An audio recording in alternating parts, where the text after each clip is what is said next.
Hello friends, आप सभी का हमारे YouTube channel SSC coaching centre में स्वागत है। आज मैं आपके लिए लाभ हानि के बहुत ही इंपॉर्टेंट क्वेश्चन लाया हूं, तो पूरा वीडियो जरूर देखिएगा। चलिए स्टार्ट करते हैं। पहला सवाल है, एक पुस्तक का मूल्य 500 रुपये है तथा उसका विक्रय मूल्य 300 रुपये है, तो दुकानदार को कितने प्रतिशत की हानि हुई। अच्छा सवाल है भाई। एक पुस्तक का मूल्य हमारे पास 500 रुपये है और उसका विक्रय मूल्य 300 रुपये है, मतलब 500 रुपये की चीज को आप जब 300 रुपये में बेच रहे हो, ठीक है। क्रय मूल्य कितना है इसका 500 और सेलिंग प्राइस कितना है, मतलब विक्रय मूल्य 300। अब भैया 500 की चीज को आप 300 में बेचोगे तो आपको नुकसान नहीं हो जाएगा 200 रुपए का। आप 200 रुपए कम में बेच रहे हो, माइनस करके बेच रहे हो 200, तो आपको 200 रुपए का नुकसान हो जाएगा।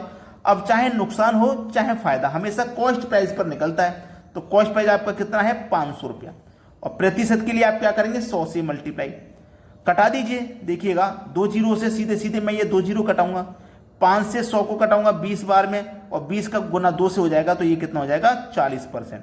तो हमको जो हानि होगी ना वो 40% की हो जाएगी। 40% दिया गया डी ऑप्शन में। इसको फॉर्मूले से भी कर सकते हैं। हमको जब हानि प्रतिशत निकालना है तो हानि प्रतिशत का फॉर्मूला होता है हानि बटे में क्रय मूल्य गुने 100। ऐसे भी आप याद रख सकते हो। हानि कितने की हुई है, 500 की चीज को 300 बेचने था, 200 की हानि हुई है, तो यहां 200 लिखिए। क्रय मूल्य हमारा 500 रुपया है और प्रतिशत के लिए 100 से गुना करना है। बिल्कुल वही पैटर्न आ गया लौट के, ठीक है। 2 जीरो से 2 जीरो कटा दो, 5 से 100 को 20 बार में कटा दो, 20 दूने का 40%। तो जो हानि होगी वो 40% की होगी। दोनों ही तरीके से हमने कर लिया, जो तरीका बेस्ट आपको लगे आप उससे कर लीजिए। अब देखते हैं अगला सवाल। अगला प्रश्न है, एक घड़ी को 200 रुपये में बेचने पर 20% की हानि होती है, तो घड़ी का क्रय मूल्य क्या है। देखिए घड़ी का जो भी क्रय मूल्य होगा वो अपने आप में 100% होगा। कोई भी वस्तु हो, घड़ी हो, कपड़े हो, कुछ भी चीज हो, उसका जो भी मूल्य होता है वो अपने आप में 100% होता है। अब 100% की चीज को हम क्या कर रहे हैं 20% की हानि पर बेच रहे हैं, 20% की हानि पर बेच रहे हैं, ठीक है। अब मैं 100 की चीज को 20% की हानि पे बेचूंगा, मतलब कितने परसेंट का मैं दाम लूंगा, 80% का ही तो लूंगा भाई। 100% की चीज को मैं 20 की हानि पर बेचूंगा। मैं 100 रुपये में कोई चीज खरीद के लाया और फिर मैं उसे 20 रुपये कम करके बेचूंगा, तो 80 में ही तो बेचूंगा। तो मेरे पास जो परसेंट में विक्रय मूल्य है वो 80% है, यानी कि मैं दाम ले रहा हूं 80% का, और रुपए में कितने का दाम ले रहा हूं 200 रुपये का, है ना। 200 रुपये में बेच रहा हूं तो 200 रुपये का दाम ले रहा हूं। 80% की वैल्यू 200, आपको निकालना है 100% का मान। तो कैसे निकालेंगे, इस 200 में इस 80 से डिवाइड करेंगे और 100% का मान निकालने के लिए 100 से मल्टीप्लाई करेंगे आप, बस आंसर आ जाएगा। कटा लीजिए। देखो 0 से 0 कट गया, 4 से कट जाएगा 2 बार में, 4 से कट जाएगा 5 बार में, 2 से 100 कट जाएगा 50 बार, 2 से 100 को कटाएंगे 50 बार में, सॉरी 50 बार में कटेगा, और 50 का मल्टीप्लाई 5 से कर दो तो ये हो जाएगा 5 पचे 25 और एक 0, मतलब 250 रुपये, ठीक है। तो वस्तु का यानी घड़ी का जो भी क्रय मूल्य है वो 250 रुपये है। सी ऑप्शन आपके सवाल का बिल्कुल सही जवाब। अब देखते हैं अगला प्रश्न। अगला प्रश्न है, एक कुर्सी को 700 रुपये में बेचने पर 40% का लाभ होता है, वस्तु का क्रय मूल्य क्या है। जो भी वस्तु का क्रय मूल्य होगा अपने आप में 100% होगा, ठीक है।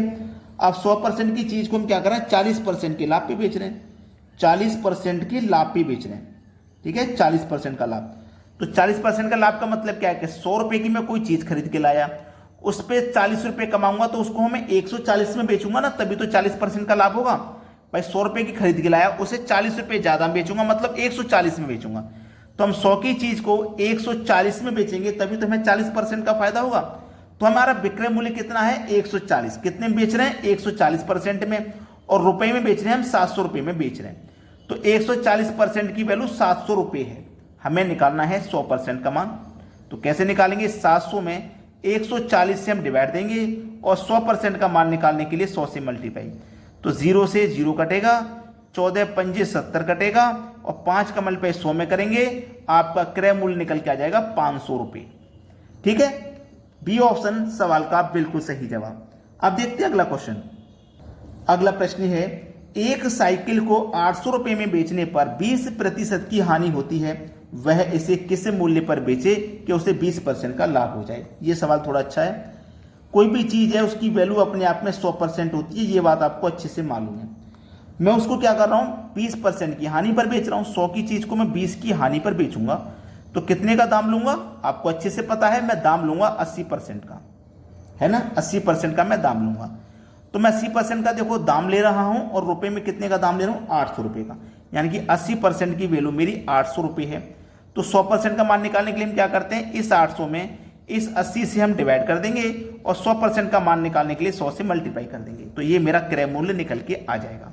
इतना आपको पता है।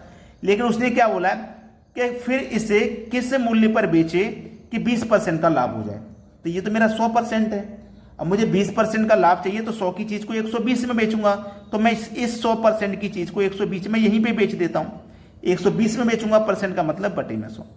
भाई देखो 100% का मान यहीं से निकल के आ जाता है। अब मुझे 20% का फायदा चाहिए, तो 100% की चीज को 120 में बेचूंगा, परसेंट का मतलब बटे में 100। कटा लो भाई, 100 से 100 कट जाएगा, 0 से ये 0 कट जाएगा, 8 से 80 कट जाएगा 10 बार में, ठीक है। 12 एकम 12 और 1 0, ये 1 0 मिलकर के 2 0, 1200 रुपये। आपके सवाल का सही जवाब 1200 रुपये, बी ऑप्शन हो जाएगा। अब देखेंगे अगला प्रश्न। अगला प्रश्न है, किसी वस्तु को 5% हानि पर बेचने की अपेक्षा 10% लाभ पर बेचा जाए तो दुकानदार को 75 रुपये अधिक मिलते हैं, तो वस्तु का क्रय मूल्य कितना है। ऐसा प्रश्न अगर कभी भी मिले तो केवल 5 सेकंड लगने चाहिए, उससे ज्यादा समय बर्बाद आपको नहीं करना। 5% हानि की अपेक्षा 10% लाभ, 2% हानि की अपेक्षा 5% लाभ, ऐसा कोई भी सवाल हो तो जो भी लाभ और हानि है उसको जोड़ लाएं आपको, और जो रुपए आपको अधिक मिल रहे ना 75 रुपये, उसे लिख लीजिए, 75 रुपये अधिक मिल रहे हैं, और जो हानि और जो लाभ है दोनों को जोड़ के आपको इसमें डिवाइड दे देना है। क्लियर है, डिवाइड देना है और क्या कर देता है 100 से मल्टीप्लाई, सवाल यही खत्म। जितने रुपए अधिक मिलने वो लिखना है, एक जगह हानि है एक जगह लाभ है, दोनों को जोड़ के डिवाइड कर देना 100 से गुना। 5 15 पंजे 75, 5 का पे 100 से कर दो 500, बस 5 सेकंड से ज्यादा का समय इसमें देना बिल्कुल बेवकूफी होगा। अब देखते हैं अगला प्रश्न। अगला प्रश्न है, 150 रुपये में दूध खरीदा गया, उसे कितने रुपए में बेचा जाए कि 20% का लाभ हो। भाई देखो ये क्या है, कॉस्ट प्राइस, कितना है कॉस्ट प्राइस, 150 में खरीदा गया, और ये क्या हमारा सेलिंग प्राइस, हमें सेलिंग प्राइस क्या करना है 20% में बेचना है, 20% का फायदा होना चाहिए। तो 20% का फायदा क्या होता है, जब मैं 100% के मान को 120 में बेचूं तभी तो मुझे 20% का फायदा होगा। तो मैं इसे कितने बेचूंगा, 120% में बेचूंगा, और परसेंट का मतलब क्या होता है बटे में 100। क्लियर है इतनी बात, इन दोनों का आपस में गुना कर देना, सवाल का आंसर आ गया। 2 0 से 2 0, 15 12 का मल्टीप्लाई होता है 180। ये आपके सवाल का बिल्कुल सही जवाब है, बी ऑप्शन खत्म सवाल। अब देखिए अगला सवाल। अगला सवाल है, एक व्यक्ति किसी वस्तु को 10% नुकसान के साथ 90 रुपये में बेचता है, तो उस वस्तु का क्रय मूल्य कितना है। जो भी वस्तु का क्रय मूल्य होगा वो अपने आप में 100% होगा। उसने क्या काम किया है, 10% के नुकसान के साथ बेच रहा है, यानी कि वो 10% की हानि पर बेच रहा है। अब 100% की चीज को 10 की हानि पे बेचेगा तो वो 90% का दाम लेगा, और रुपए में कितना ले रहा है, वो 90 रुपये ले रहा है, यानी कि 90% की वैल्यू 90 के बराबर है। आप तो 100 की निकालनी है, तो क्या करेंगे, इसमें इस 90 से डिवाइड कर देंगे, 100% का मान निकालेंगे 100 से मल्टीप्लाई, तो 90 से 90 कट गया, तो आपके पास उस वस्तु का जो क्रय मूल्य है वो 100 रुपये है, यानी कि बी ऑप्शन बिल्कुल सही जवाब है। भाई लाइक का बटन दबा दीजिए और शेयर कर दीजिए उन सभी बच्चों तक जो आपके तैयारी कर रहे हैं, आपके कांटेक्ट में हैं, और एक प्यारी सी कमेंट करके हमें बता देना आपको हमारे वीडियोस कैसे लगते हैं। ठीक है दोस्तों, धन्यवाद।